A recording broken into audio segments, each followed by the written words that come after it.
Segundo, ele mostra ele fala para: se és filhos de Deus, atira-se aqui abaixo.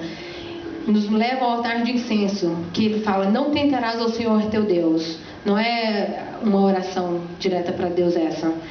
Terceira peça, o candelabro, mostra o mundo, a glória do mundo, e diz: se prostrado aos meus pés e me adorares, tudo isso eu te darei. O que Jesus responde? Adorarás somente ao Senhor teu Deus, só a Ele darás culto. E depois Deus vai para o céu, em ascensão com o Pai, interceder por nós no lugar santíssimo. Sabemos que Jesus está hoje no lugar santíssimo, fazendo a sua última intercessão por nós. Mais um exemplo, é o último. A ascensão de Cristo ao céu, a subida de Cristo. O altar de incenso, ele vem para a terra e é sacrificado. A pia, Jesus ressuscita e é purificado. O candelabro, lá do céu, ele ministra, nos enviando a luz. Nós somos como a luz do mundo. Apocalipse capítulo 1, de 12 a 13. A mesa dos pães nos mostra que ele nos dá o pão do céu. E o incensário, ele acende do céu para interceder por nós. Tá, mais um. É interessante esse, muito interessante. O Novo Testamento, vamos lá. O altar de sacrifício. Mateus, Marcos, Lucas e João, o que fala? Sobre o nascimento, a vida e a morte de Jesus. O livro dos apóstolos fala sobre o batismo, nos leva à pia, o batismo do Espírito Santo.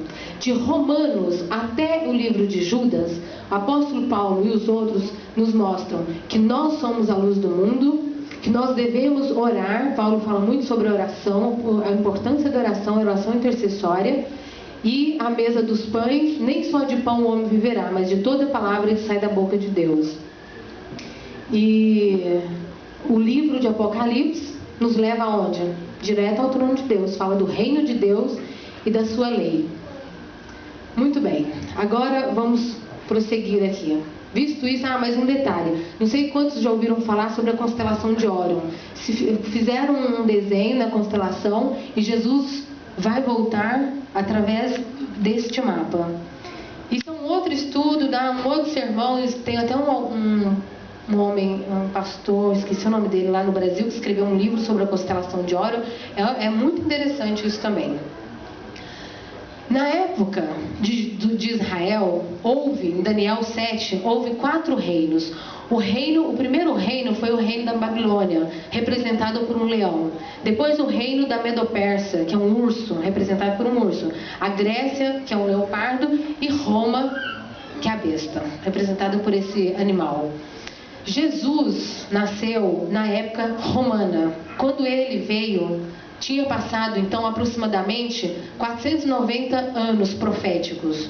Das profecias de Daniel, existe 2.300 tardes e manhãs e o santuário seria purificado.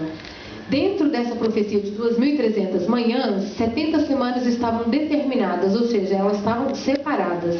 Essas 70 semanas foi o tempo que Israel teve para se encaixar no esquema, para seguir o plano de Deus.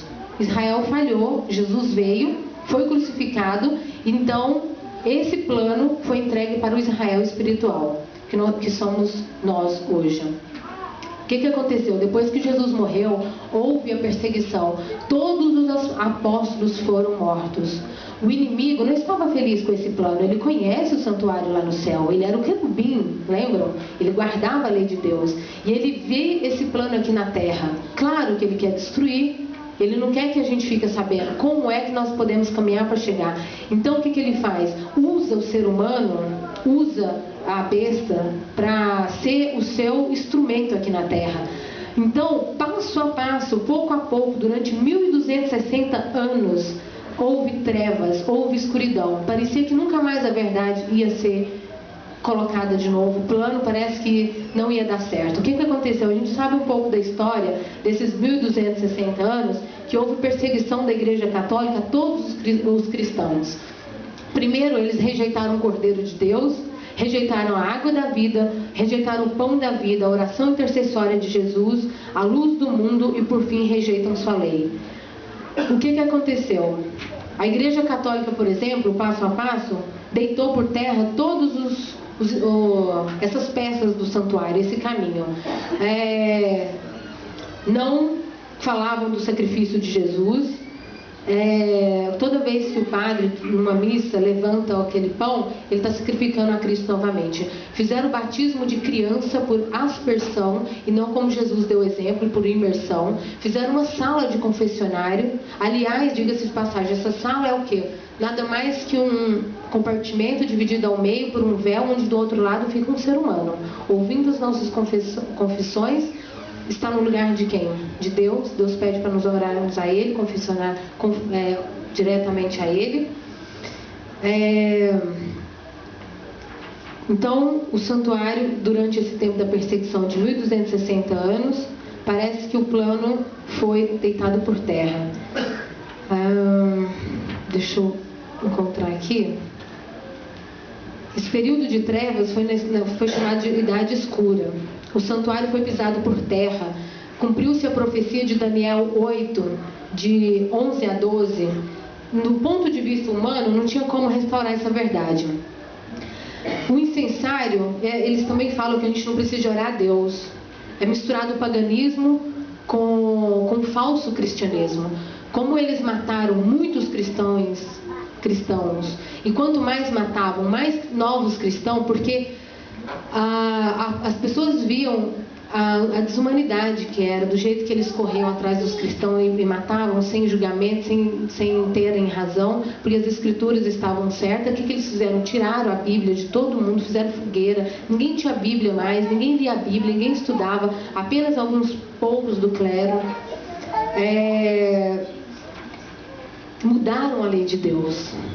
Todo mundo em 326 mais ou menos, Constantino, ele era pagão, não era cristão, ele já fazia festas aos domingos, e esse dia festivo foi tido como um dia santo. A Igreja Católica aproveitou e instituiu o primeiro dia da semana como um dia santo.